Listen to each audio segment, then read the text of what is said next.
L'actualité automobile. Faites le plein.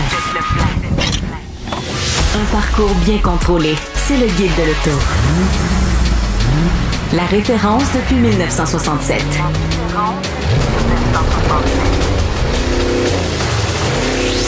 Le Guide de l'auto. Bonjour tout le monde, bienvenue au Guide de l'auto en compagnie de mes collègues Louis-Philippe Dubé, Hugues Gonneau. Messieurs, bonjour. Salut. Bonjour. Bon, on va essayer d'avoir une émission à saveur positive, donc on parlera pas de la SAC. Correct, ça? Pas aujourd'hui. Hein? Pas aujourd'hui. C'est ça. On a assez parlé avec Benoît, avec Isabelle, dans d'autres balados. Bref, on va se concentrer sur l'industrie automobile. Il n'y a pas que des bonnes nouvelles, mais il y en est sorti quand même des Ils sont meilleurs que la SAC. En tout cas, c'est difficile à battre. C'est sûr. Effectivement. La mauvaise nouvelle, c'est que chacun des véhicules dont on va vous parler va vous coûter 470$ de plaque si vous vivez dans le très grand Montréal métropolitain. Mais ça, on s'en sort pas.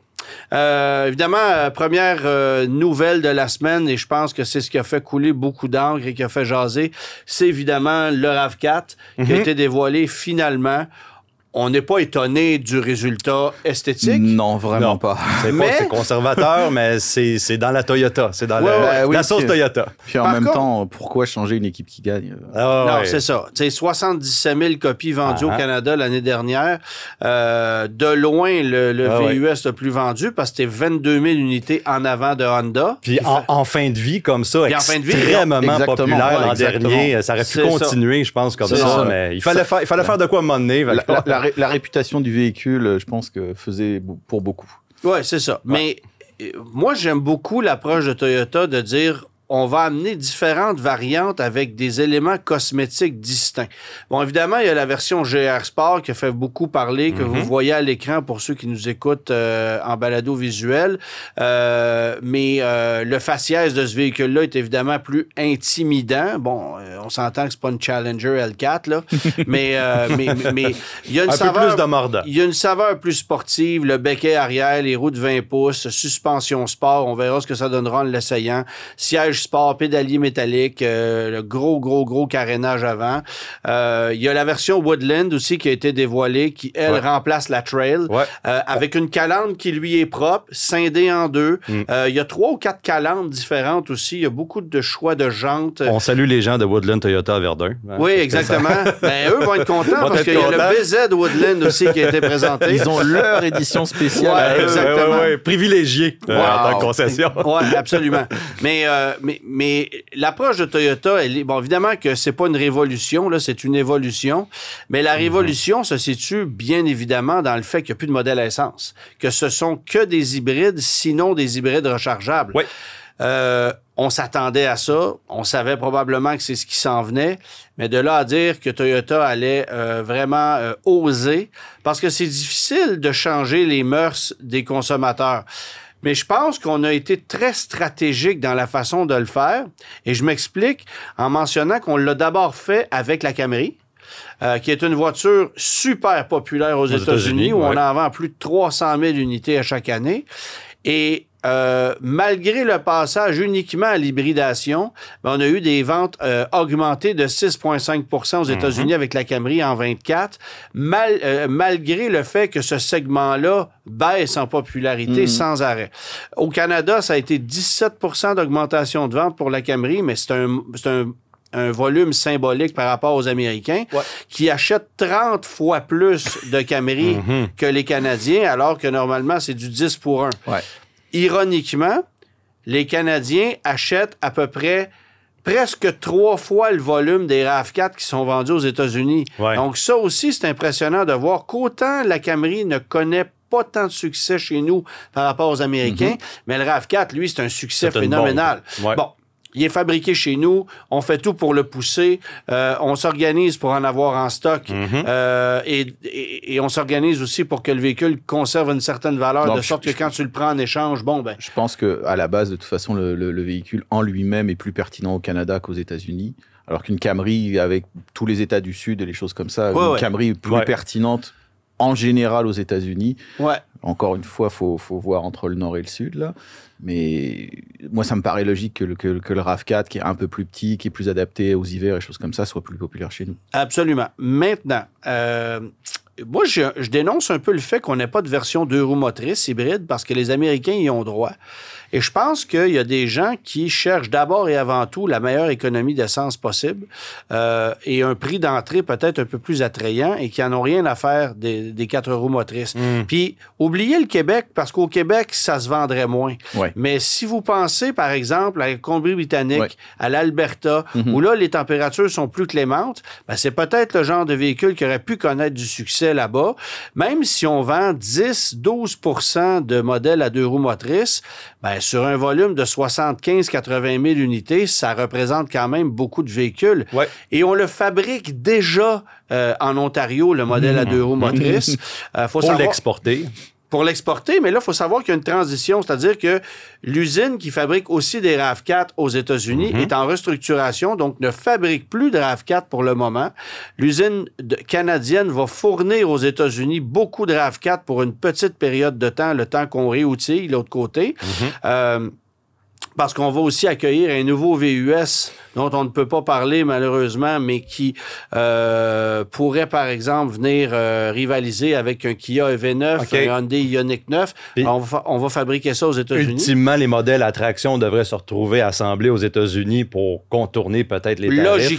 Logiquement. Bon, là, il faut savoir que les hybrides rechargeables, c'est toujours fait du côté du Japon. On fabrique que les hybrides au Canada. Voilà. Il y a 5 déclinaisons hybrides au Canada. Alors, tu as la LE, XLE, XLE Premium, Limited et la version Woodland qui se veut plus aventurière, là, pneus plus agressifs, gros porte-bagages, etc., etc. Mais c'est-tu un truc que je trouve super intéressant? Hormis la version LE de base, tous les autres RAV4 hybrides remorquent 3500 livres. Ouais. Et tu n'as personne d'autre dans le segment à part le Ford Escape avec le moteur 2 litres EcoBoost qui remorque 3500 livres. Là, ce qu'on voit à l'écran, c'est un BZ Woodland, non pas le RAV4 Woodland, mais ça aussi, ça a été une nouvelle qui a été annoncée cette semaine. On s'en attendait parce que c'est un clone du Trailseeker chez Subaru. Ouais. Donc, je reviens au RAV4 pour mentionner que ce véhicule-là, en hybride, propose 5 déclinaisons. On n'a évidemment pas de prix et on s'attend, bien sûr, à ce que le prix d'entrée d'une version LE soit tout juste sous les 40 000 $, mais qu'après ça, ça monte en vrille. Ouais. Puis là, ben, après ça, on va arriver aux versions hybrides rechargeables. 236 chevaux pour la version, pour les versions hybrides. Donc, l'entrée de gamme du RAV4 fait 236 chevaux, ce qui est quand même, c'est une bonne augmentation. C'est quand même une bonne augmentation par rapport aux 120 chevaux du premier RAV4 en 96. Qui était beaucoup plus petit.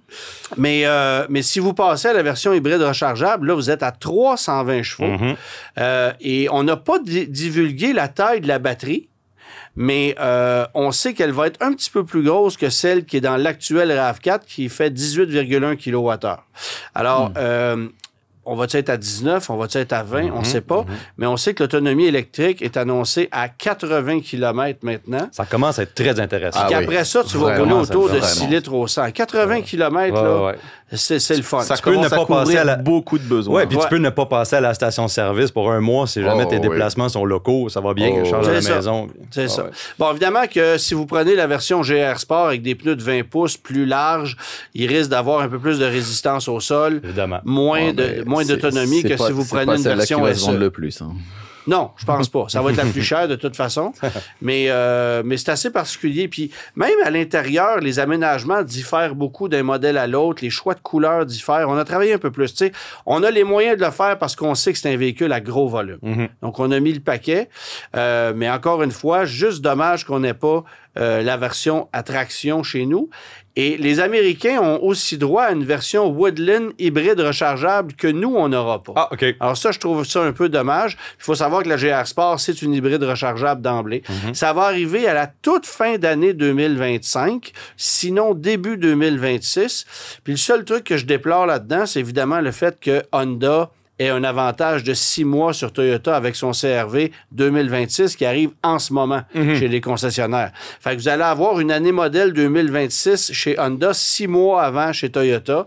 Et évidemment que pour les valeurs résiduelles puis pour la dépréciation, ça a un impact important.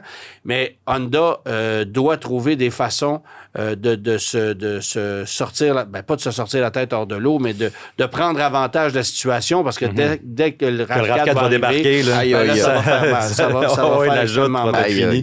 Voilà. Autre dévoilement, évidemment, qu'il y a eu chez Toyota cette semaine, on en a vu plusieurs, le nouveau Lexus RZ. Entre toi et moi, on s'en fout un peu, mais la technologie semble plus convaincante. Le BZ Woodland dont je parlais tantôt, qui est un Trail Seeker avec un logo Toyota, à 375 chevaux, 415 km d'autonomie annoncée. Vraiment le look de la Subaru Outback, mais en tout électrique. Et le BZ, j'ai pu le conduire.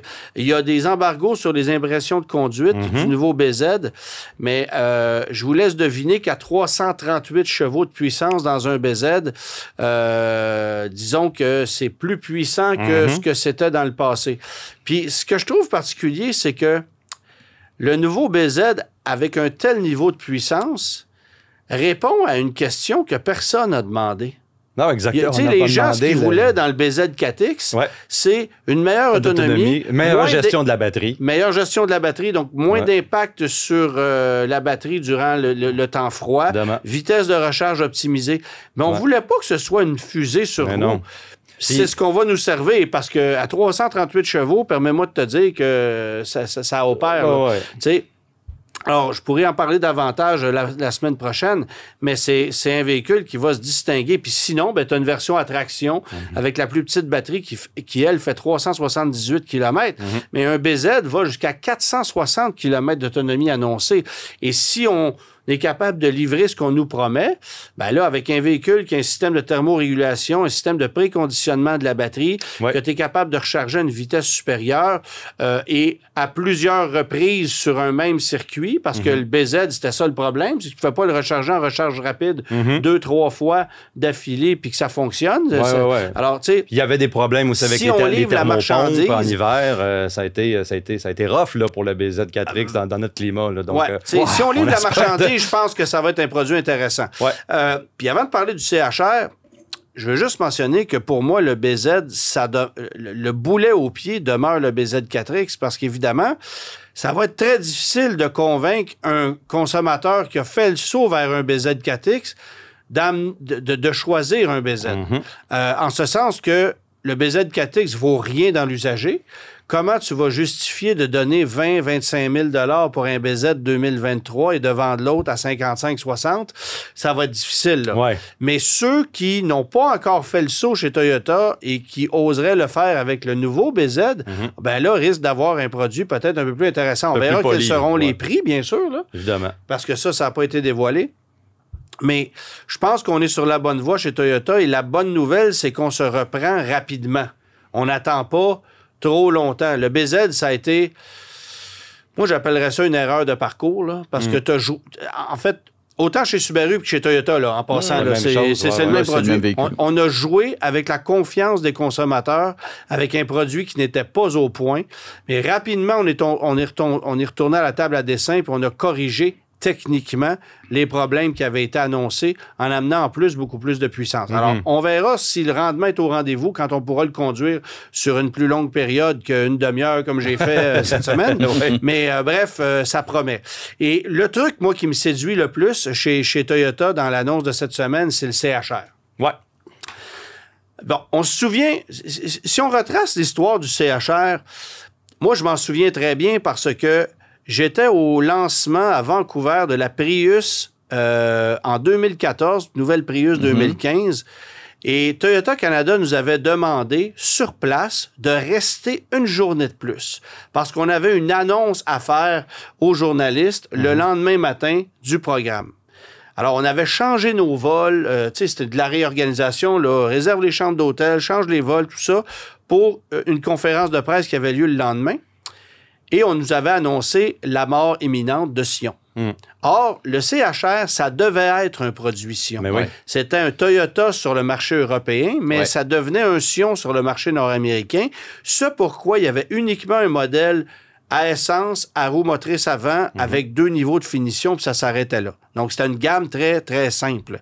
Puis, ce produit-là devait aller rejoindre les jeunes, mais en même temps, devait venir rivaliser avec les nouveaux produits qui étaient arrivés sur le marché, des Trax, des Subaru Crosstrek, ce genre de véhicules-là. Oui, les petits. Les petits. Pardon. Évidemment, ça a été une occasion à demi ratée parce que, du côté de Toyota, ben, on a dû récupérer le véhicule, le distribuer à travers le réseau Toyota plutôt qu'à travers le réseau Sion, mais il était trop tard pour modifier l'approche du véhicule. Puis on l'a gardé 4 ans, uniquement en traction, sans hybride alors que l'Europe l'avait. Ça a permis de combler un vide, mais ça n'a pas permis à Toyota de se hisser dans le top 3, disons, du segment. Et on a attendu en 2022 pour que ça puisse se faire avec le Corolla Cross. Et le CHR est disparu. Et demeurer sur le marché européen, cependant, a été redessiné. Tu l'as vu. Puis plus adapté pour le marché européen, déjà au départ, en termes de format, en termes justement de motorisation. Il y avait l'hybride en Europe. C'est hybride d'emblée, sinon hybride rechargeable. Alors, tu sais, c'est magnifique. Mais cette deuxième génération-là ne durera pas longtemps parce que là, on amène une 3e génération du CHR qui revient chez nous et qui, lui, va avoir le rôle de venir rivaliser avec le Kona électrique, la Niro, probablement la Kia EV3, la future Nissan Leaf, voire la future Chevrolet Bolt, parce que le format est plus petit, mais on garde quand même l'essence de la base du BZ. Et à 338 chevaux pour un 4 roues motrices, ça va être une catapulte. Parce que c'est dans ce format et ce poids-là. C'est ça. Ça promet, c'est à peine plus long qu'un Kona. On promet 720 litres d'espace de chargement à l'arrière, qui est quand même intéressant. Mais moi, je me suis assis à bord. D'abord, le véhicule, esthétiquement, est drôlement mieux réussi que le BZ, si tu veux mon avis. Oui, je suis d'accord. Ça me rappelle un peu... Il n'y a pas photo. mais ça me rappelle un peu le petit crossover Mégane qu'on vend en Europe, le Renault Mégane, qui est maintenant un petit VUS. Ça me rappelle un peu ça en termes de design. Mais... c'est un véhicule qui, en 2 roues motrices, a 500 km d'autonomie annoncée, 465 en 4 roues motrices. On est sérieux, là. Reste à voir le prix d'entrée parce que, pour en avoir discuté avec les gens de Toyota, la vérité, c'est que ça ne coûtera pas moins cher à fabriquer qu'un BZ, mais tu n'auras pas le choix de l'amener à un prix un peu inférieur. Alors, on va voir ce que ça donnera, mais ça, je pense que ça va connaître du succès et ça va arriver hiver 2026, alors que le BZ, lui, va arriver vers le milieu, la fin de l'été. Ça va être un peu différent. Il y a eu des nouvelles aussi, si on change de constructeur. Honda Passport, on a finalement dévoilé les prix. Ça a été long, ça a été ardu. Je pense qu'on est un petit peu découragé chez Honda. Mais avant de dévoiler les prix, il faut juste mentionner un truc. L'avantage de Honda et de Toyota, c'est que puisqu'on fabrique des véhicules au Canada, les véhicules américains qui entrent chez nous sont exempts de tarifs. Donc, on aurait pu s'attendre à des augmentations de prix plus sérieuses que celles qu'on voit là. Il y en a quand même une, mais honnêtement, c'est moins pire que ce à quoi je m'attendais en raison de cette exemption de tarifs parce qu'on fabrique des véhicules au Canada. Oui, évidemment, prix de départ de 60 158 $ pour le Trail Sport. Donc, c'est comme une augmentation de 10 000 $. C'est beaucoup, beaucoup. En fait, c'est qu'on élimine des versions de base. Oui, c'est ça. Pour se procurer ce modèle-là, c'est quelque chose. Jusqu'à 64 908 $ pour la version Blackout, la version Touring Blackout, qui est la version la plus haute dans l'échelle. Mais tu sais, un 4Runner commence à ce prix-là. C'est ça. L'augmentation, elle est haute, mais quand tu regardes maintenant dans l'arène de ces véhicules-là, tout le monde offre un produit qui est très dispendieux. Donc c'est quand même un peu désespérant, quoi, je trouve. C'est un peu désespérant. Mais en même temps, tu sais, regarde un Jeep Wrangler en ce moment, les PDSF sont gigantesques et on fait tout pour les liquider, là. On vendrait notre mère pour livrer un Jeep Wrangler et il n'y a pas d'acheteur. Jeep a vraiment surévalué la demande et c'est une chute drastique cette année. On s'est fié sur la fidélité de la clientèle qui a été là pendant tellement longtemps, mais maintenant, c'est plus le cas là, chez Jeep. Donc, on n'avait pas de plan de rechange. Il y en a qui vont appeler ça se fier sur la fidélité, d'autres, c'est prendre ses clients pour des imbéciles. J'ai comme l'impression que toi, tu fais partie du deuxième client. Et je ne suis pas en désaccord. J'ai poli l'affirmation un peu, mais c'est pas faux. On va en parler dans quelques instants, évidemment, de Stellantis, parce que, bien sûr, on a un segment Stellantis. On s'en sort. Bon, alors, Trailsport, moi, le Passport, c'est un produit que j'ai beaucoup aimé. Ouais. Honnêtement, là, il y a quelques petites lacunes. Transmission qui est un peu hésitante, tout ça, mais j'ai pu le conduire, ce véhicule-là, et j'avais vraiment aimé ça. Je trouve qu'Honda a un look qui est plus distinctif que le précédent, qui était générique. On a réussi quelque chose avec ça. Ouais. Et avec les moyens du bord, parce que ça demeure la plateforme du pilote, là, on le sait. Mais c'est un véhicule qui... En tout cas, on va vendre toutes les unités qu'on va avoir et j'ai pas l'impression qu'il va y avoir beaucoup de stock chez les concessionnaires. On va garder la majorité des inventaires aux États-Unis, ça c'est évident. Quelques mots sur le HR-V parce que on a... écoute, on a mis du mascara sur la grille de calandre, c'est à peu près ça. Là. On s'attendait à avoir quelque chose d'un petit peu mieux, là, comme refonte, ou comme mi-mandat, là, si on veut, quelques retouches. Écoute, comme tu dis, à l'extérieur, jantes, couleurs, des emblèmes qui ont changé, mais essentiellement, c'est le même véhicule. On a le même moteur, 158 chevaux. What a rocket! Mais quand même, tu sais... On a augmenté les prix. On a donné l'écran plus gros de 9 pouces à l'intérieur pour les variantes plus basses. Donc, on est sauvé. L'important est là. C'est le genre d'affaire qui aurait dû être fait depuis le début. J'ai l'impression que des fois, on attend là, pour cette... mais ça, c'est le genre de truc... Tu sais, il restait des stocks, il fallait les passer. Une fois que c'est passé, on Let's go. Ça peut ressembler à une affaire comme ça. C'est ça, exactement. Donc, moi, la HR-V, c'est pas un produit que j'apprécie. Je trouve ça générique, je trouve ça ennuyant. Je sais que c'est fiable. C'est pas un mauvais produit. Non, c'est ça. La qualité du produit est là. Mais la vie est trop courte pour s'emmerder. Non, mais regarde, tant que les écrans sont plus grands, ça va bien. Non, mais c'est ça. On est je comprends très bien que ça convienne à beaucoup d'acheteurs, mais dans ce segment-là, il y a tellement plus d'épices que ça, que je me dis qu'il y a moyen de trouver quelque chose de plus existant. Puis déjà, le ADX, on va me dire que c'est plus cher, mais déjà, le ADX, on a réussi à le pimenter pas mal par rapport à ça. Ça, c'est assez ennuyant, là. C'est générique. Mais cela étant dit, ça connaît encore du succès. Il y a des gens à qui ça convient. C'est fiable. C'est parfait comme ça. C'est ça. Parlons de Dodge.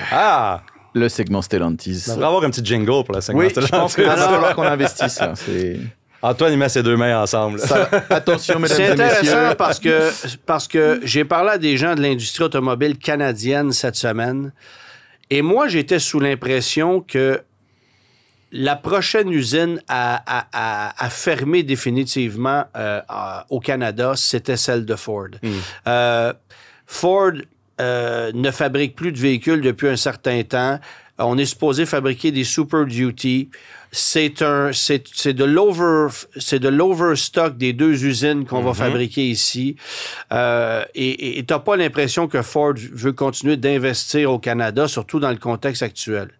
Mais il semble qu'il y a quand même des employés qui travaillent à l'usine d'Oakville actuellement pour réoutiller l'usine et que les plans demeurent pour qu'éventuellement, en 2026, on commence à fabriquer des Super Duty. Wow. Ce qui n'est pas le cas des usines de Stellantis, où la production est à l'arrêt à Windsor et où on a complètement rangé les outils du côté de Brampton. Ça, c'est inquiétant parce que Brampton a fermé son usine le 22 décembre 2023 en cessant la fabrication des Charger, Challenger et Chrysler 300.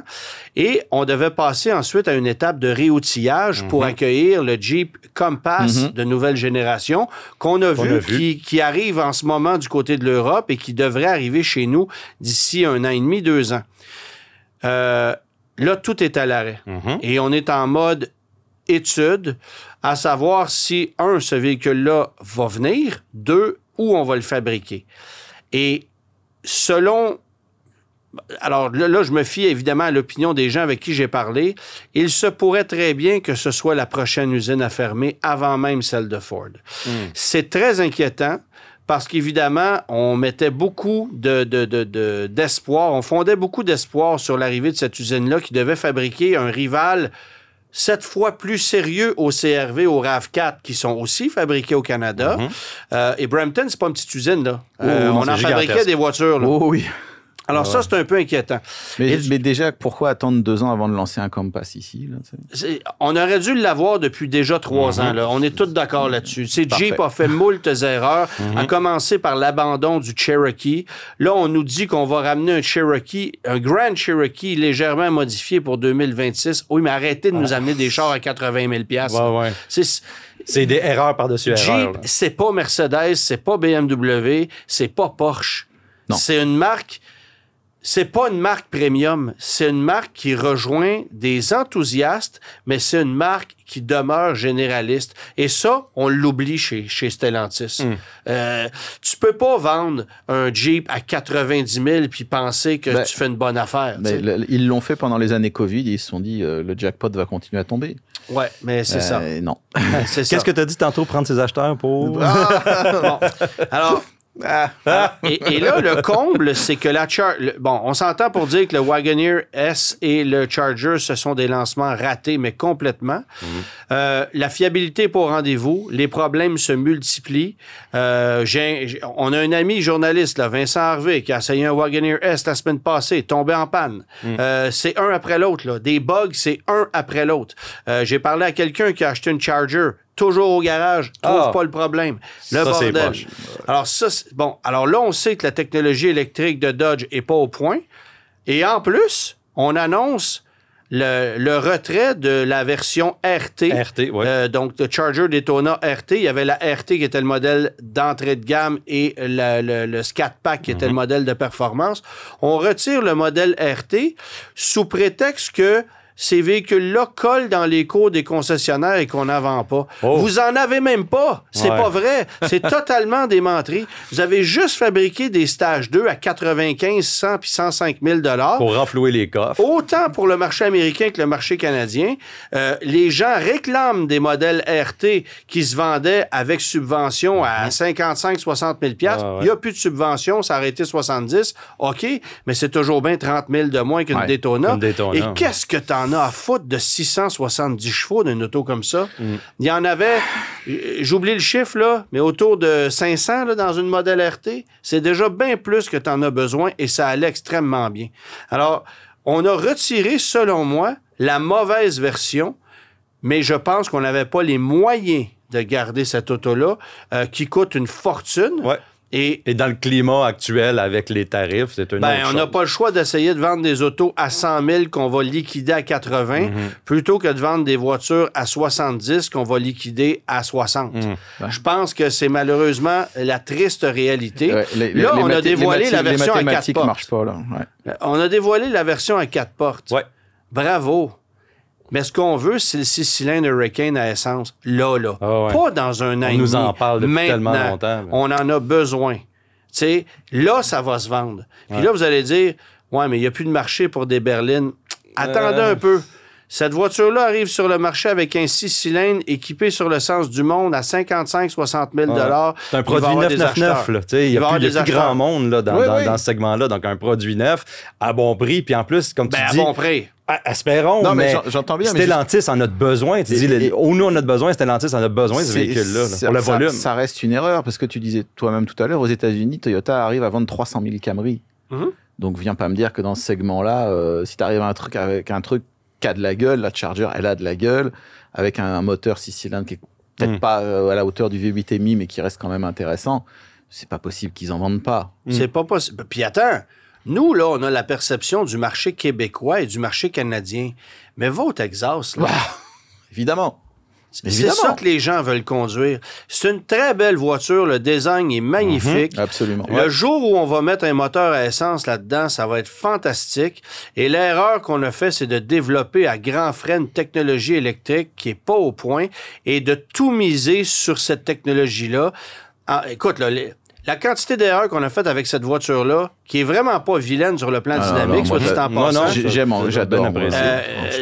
Lancer un modèle 2024 en décembre 2024. Déjà, il faut pas que tu sois trop allumé. Après ça, tu arrives avec une voiture qui coûte 105 000 au moment où on retire les subventions. Tout le timing était raté. Encore une fois, qu'est-ce qu'on voudrait? Oui, du moteur essence ou une hybride rechargeable. Ou une hybride rechargeable. Ou une hybride, tout simplement. Non, mais voilà. Mais on sait que le 6-cylindres Hurricane, c'est un moteur qui, jusqu'à date, fait le travail. Il ne semble pas avoir de problème majeur avec cette mécanique-là, même si c'est plus pointu que le moteur EMI. Et on sait qu'on ne pourrait pas remettre un moteur EMI là-dedans. Là. Il y a eu des rumeurs. Mais la vérité, c'est qu'on a cessé la fabrication des Charger Challenger 300 parce que ces voitures-là ne rencontraient plus les normes à cause des émissions polluantes et que les normes ne sont pas les mêmes pour des voitures que pour des VUS. Alors, comment est-ce qu'on pourrait ramener un V8 sur le capot de cette voiture-là? Très difficile à dire. Ouais. Mais moi, j'attends de pied ferme les modèles à essence et en attendant, je dis à tout le monde, touchez pas à ça avec une perche de 100 pieds. La technologie est pas au point. C'est sûr que la voiture est belle. La voiture est belle, elle va bien, il y a des innovations intéressantes. C'est beau à l'intérieur, c'est bien assemblé. Mais c'est ça, tu sais, c'est un produit sérieux, mais avec une technologie qui est pas au point. Et de payer 100 000 $ pour ça aujourd'hui, c'est certain que l'année prochaine, tu n'es pas capable de la revendre 60. Là. On est là-dedans. Là. C'est ça qui est dommage. Alors, j'espère d'une part que Dodge va être capable de renflouer ses coffres avec une version essence qui va se vendre plus, de repartir la production. Et la grande question, et ça demeure le point le plus important, est-ce qu'on est capable de fabriquer des voitures avec des moteurs à essence et de vendre ça 50, 55, 60, 65 000? Ou est-ce qu'on n'a pas le choix de les vendre à 80 comme si c'était une BMW de série 5? Tu les vendras pas à 80. Non, on le sait. Le plan ne fonctionne pas. On le sait, mais c'est parce qu'il y a des gens chez Stellantis qui ont pensé pendant trop longtemps que Dodge était une marque équivalente à BMW. Mais je reste abasourdi à chaque fois de la gestion du plan produit. Puis ça date de Fiat Chrysler, ça date pas d'hier, là, ça fait plus de 10 ans que c'est comme ça. Je reste abasourdi. Il y a des actuaires qui ne voient plus d'avenir et qui l'ont mentionné fortement, qui ne voient plus d'avenir en Stellantis. Et ça pourrait se traduire malheureusement par une destruction de l'entreprise et par la vente des marques fortes, c'est-à-dire Jeep et Ram à d'autres entités. Qui sait si Jeep ne deviendra pas une marque chinoise? Ouais, ça se pourrait. C'est à la mode, là, ça. Mais si Land Rover est devenu une marque indienne... C'est pas du sarcasme quand tu dis ça. Là, c'est malheureux. C'est très triste, mais oui, c'est pas impossible. Voilà. Modification apportée au Hummer parce que c'était absolument nécessaire. Ça prenait plus de puissance. J'attendais ce segment avec impatience. Là, j'étais comme, waouh, on va parler du Hummer. Ouais, écoute, quelques petites modifications. Une nouvelle édition en fibre de carbone. En fait, on la voit à l'écran. Là, c'est un véhicule qu'on dit qui est le plus rapide Hummer jusqu'à maintenant avec un 0,60 000 à l'heure en 2,8 secondes. J'entends Pierre-Yves Maxwell. En as-tu vraiment besoin? En as-tu vraiment besoin? Et est-ce que tu sauves la planète? Donc, quelques appliques de carbone. Quelques appliques de carbone qui réduisent pas le poids du véhicule. Évidemment, ça pèse encore 10 000 livres.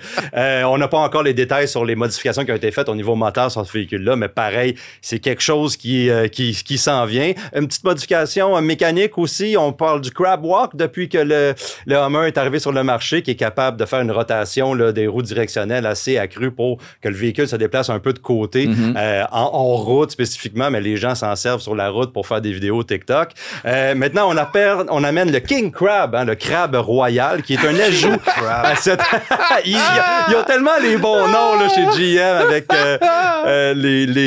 en tout cas, ces technologies-là. King Crab va amener encore plus de rayons de braquage et surtout de la vitesse dans les roues arrière pour être capable de faire un rayon de virage beaucoup plus serré, un peu inspiré de ce qu'on fait avec le tank turn là, chez la classe G. C'est pas du tout la même technologie, la classe G à 4 moteurs, mais c'est quelque chose qu'on amène puis qui va être rétroactivement là, accessible sur les véhicules Hummer qui sont des années précédentes. Donc voilà pour le Hummer.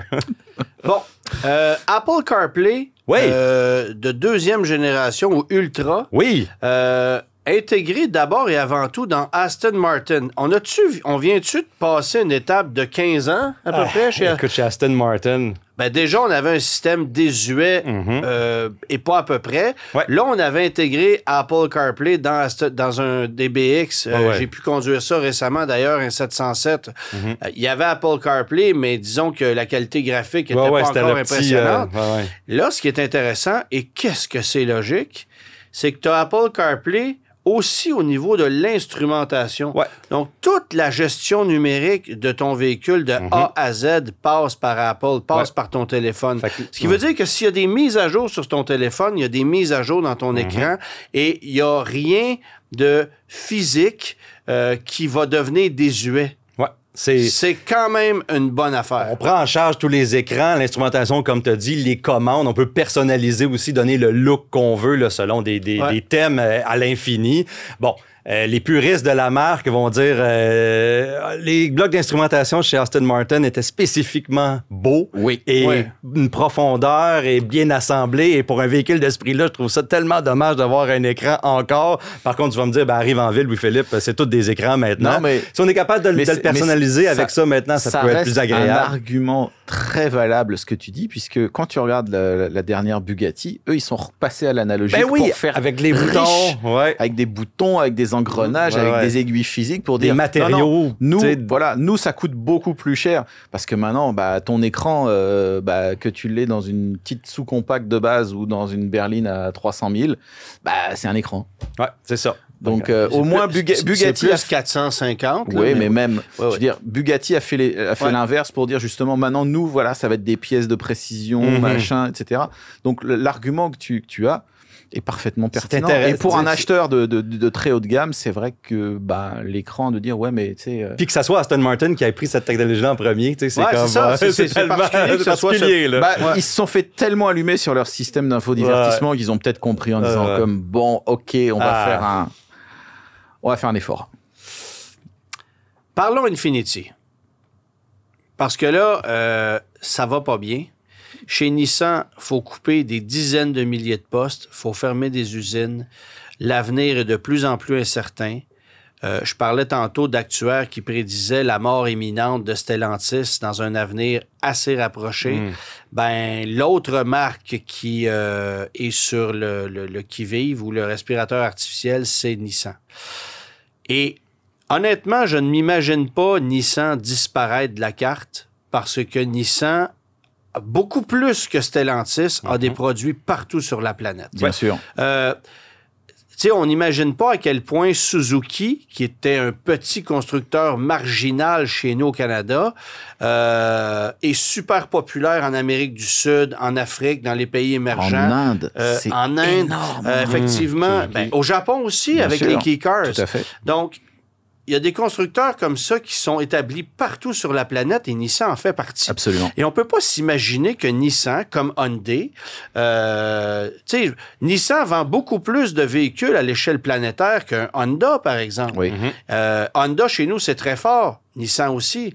Mais Nissan est fort partout. Là, on a eu une dégringolade des ventes. On a des revenus qui sont en chute libre. Il y a des produits qui sont de moins en moins compétitifs. On a fait le choix d'aller vers des mécaniques qui sont pas très convaincantes et on n'a pas su s'adapter rapidement à la nouvelle réalité de certains marchés, ce qui explique pourquoi on est en eau trouble aussi. Puis tu peux ajouter là-dedans l'histoire Carlos Ghosn, puis bon, ça revient loin. Un jour, il faudra qu'il y ait un bouquin qui se fasse là-dessus, puis ça se lira comme un roman. Une chronologie intéressante. Je pense que tu es déjà en train de l'écrire. Je te mets pas de pression, mon Hugues, mais let's go. Message reçu. Je l'attends de pied ferme. Cela étant dit, Nissan aujourd'hui est en eau trouble et on s'acharne à garder Infiniti en vie.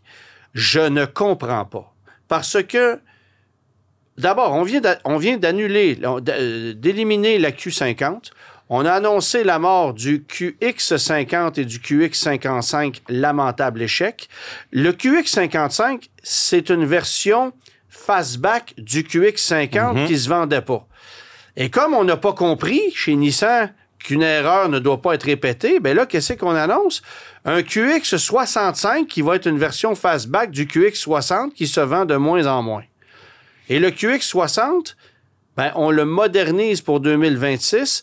On en fait une version sport avec des garnitures noires. La marque est sauvée. Arrêtez. Tirer la plug. Les concessionnaires en veulent plus. Les clients n'ont rien à foutre de la marque.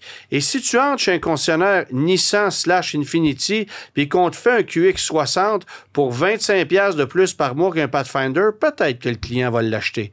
Mais il n'y a aucune plus-value. En fait, sais-tu pourquoi j'achèterais plus un Infiniti qu'un Pathfinder? La seule raison. Il est garanti 1 an de plus. Ouais. C'est ça, c'est ton tout. Petit là. 12 mois, j'ai là. aucune plus-value dans un QX60 par rapport à un Pathfinder. OK, la finition est plus belle, peut-être que l'insonorisation est un peu supérieure, mais l'image de marque, elle est tuée, elle est morte. L'emblème en avant est lumineux. Ça veut rien dire. Voilà. Ben, ça y est, là, tu l'as trouvé, la plus-value. Puis il y a des concessionnaires qui, à mots couverts, m'ont dit, Antoine, j'aimerais mieux rien avoir sur mon terrain qu'une bâtisse Infiniti. Comme ça, je pourrais vendre mon terrain à gros prix ou construire des condos ou faire d'autres, tu sais, ou accueillir une autre bannière. Mais là, je suis pris avec une bâtisse puis avec un inventaire que je suis pas capable de vendre. Ça, c'est Infiniti aujourd'hui. Infiniti qui vend 5-6 000 véhicules par année au Canada, qui en a vendu 55 000 aux États-Unis l'année passée à travers un réseau. Là. 55 000 véhicules dans un marché américain pour rivaliser avec Lexus qui en vend 8 fois plus. Écoute, une compagnie comme Foxconn qui est intéressée à se lancer dans les véhicules électriques puis qui court dans les parages un peu de Nissan au niveau global, la première décision qu'il ferait, ça serait probablement de se débarrasser de ça. C'est sûr. Pour faire le clean-up, parce que justement, Foxconn a des avantages avec Nissan, à regarder Nissan, parce que Nissan, comme tu dis, c'est vendu globalement. On a une empreinte manufacturière aux États-Unis. On a des produits qui sont somme toute fiables pour le moment. Puis, ça devient des avantages. Sauf que couper dans le gras, c'est une des premières affaires qui arriverait. Moi, je te dirais ceci. OK, ce qui reste dans la gamme, là, c'est un QX60. OK? Fais une version crémage ultra plus d'un Pathfinder, puis tu viens de régler ton problème. Puis c'est la même chose avec le QX80, qui, lui, n'est pas un vilain produit. Mais explique-moi qui va payer 130 000 $ pour un QX80 autographe, qui est un beau véhicule, mais à 130 000, tu vas aller t'acheter un Escalade ou tu vas aller... Bon, non, tu comprends, c'est clair. Tu ne poses pas la question. Donc, c'est brûlé. Et là, il y a des rumeurs à l'effet qu'on pourrait amener sur le marché en 2027 une déclinaison Infiniti d'un Rogue. Ah oui. Non, c'est pas une bonne idée. Qu'est-ce que vous allez faire? Ça n'a pas marché avec le QX50. Vous allez faire un Rogue avec le moteur du QX60. Si c'est pas un 3 cylindres, ça va être la même erreur. Ça marche pas. Tu sais... Tirez la plug, faites plaisir à tout le monde.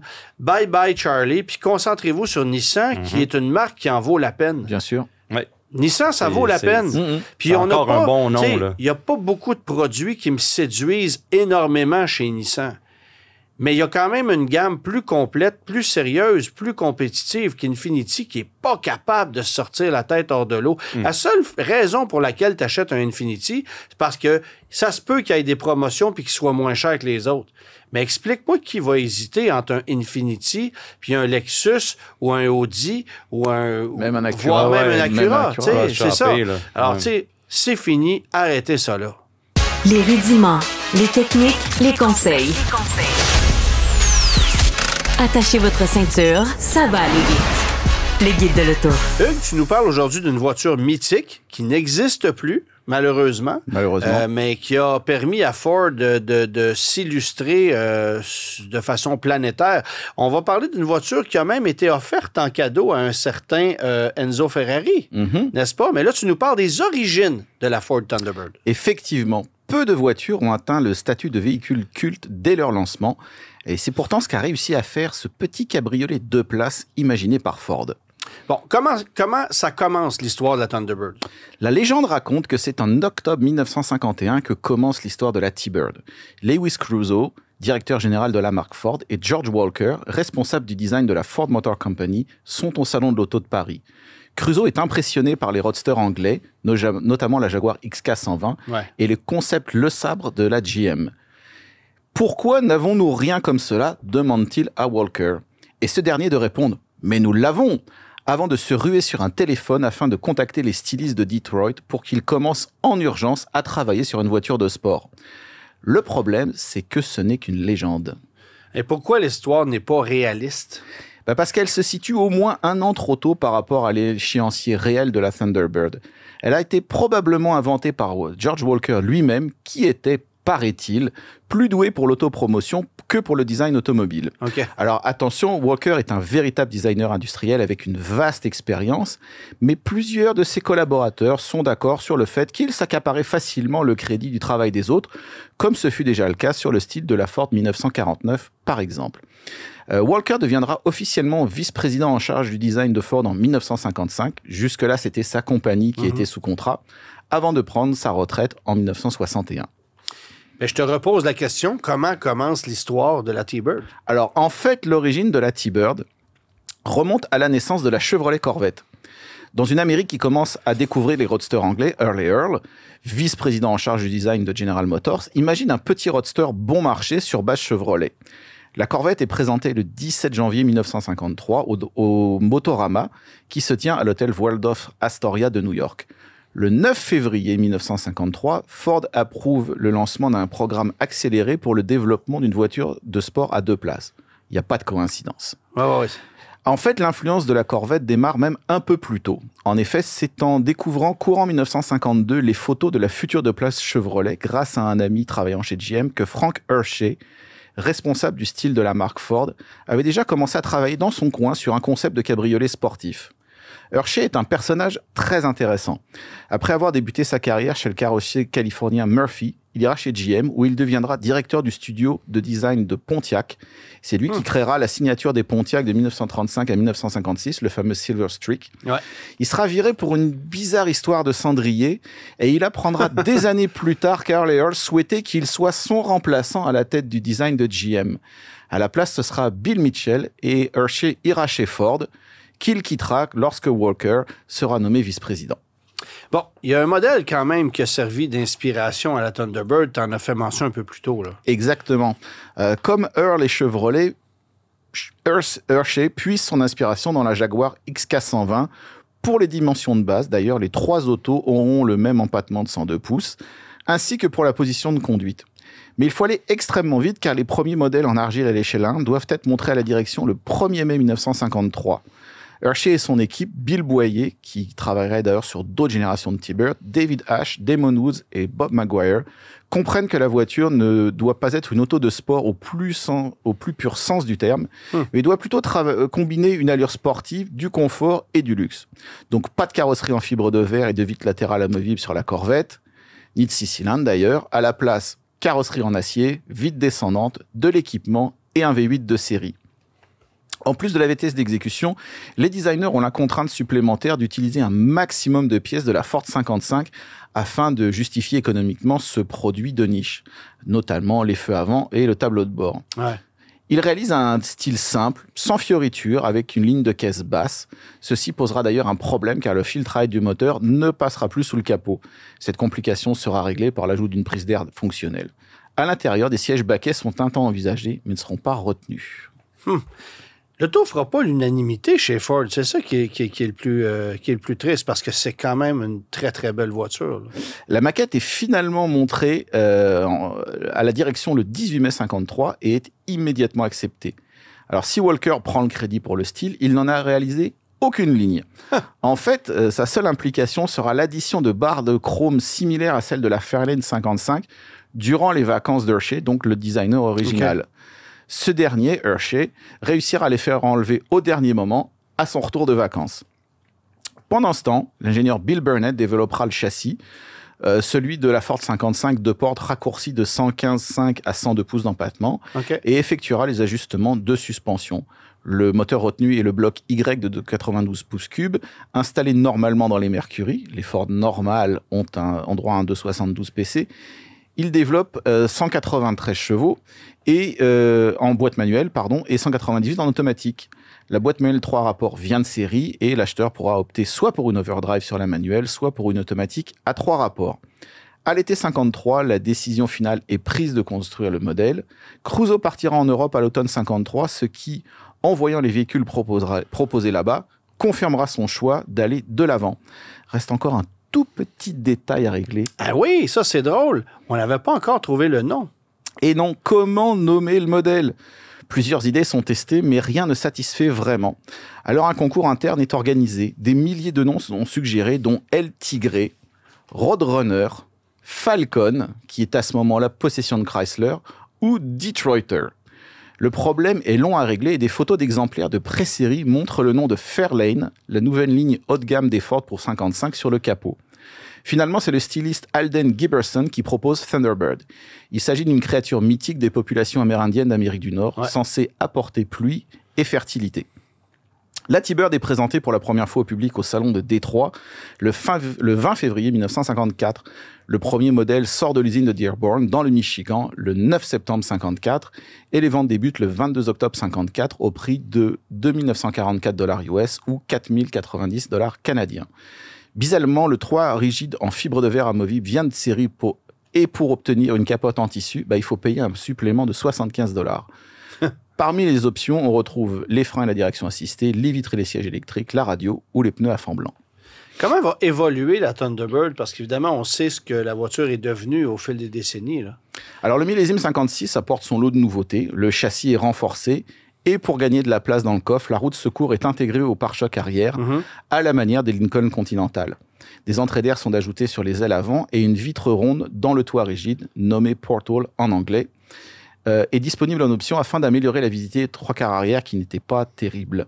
Côté mécanique, les suspensions sont assouplies et un nouveau 312 pouces cubes est offert en option, 215 chevaux avec l'overdrive et 225 avec l'automatique.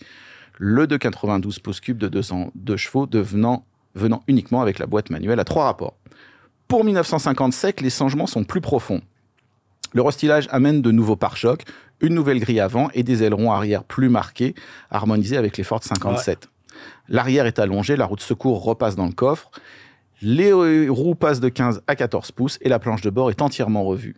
L'offre des moteurs est modifiée. Le 292 pouces cubes de base développe maintenant 212 chevaux, le 312 pouces cubes optionnel 245 chevaux, alors qu'une variante à double carburateur 4 corps est ajoutée, 270 ou 285 chevaux avec l'ensemble compétition.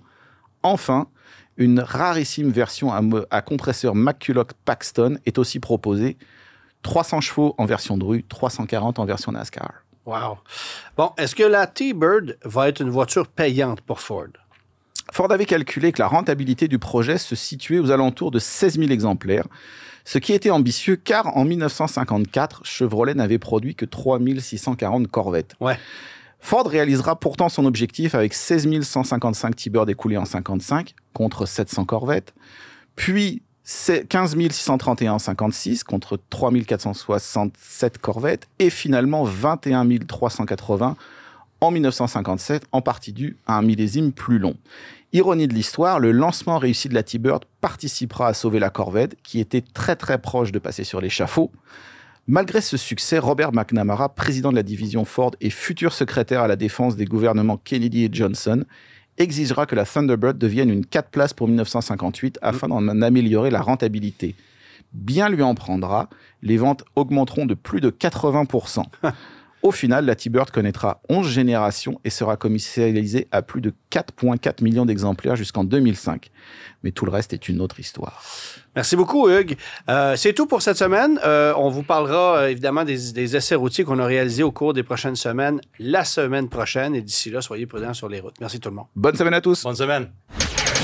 Tous les épisodes du Guide de l'auto sont disponibles en podcast sur l'application et le site cube.ca.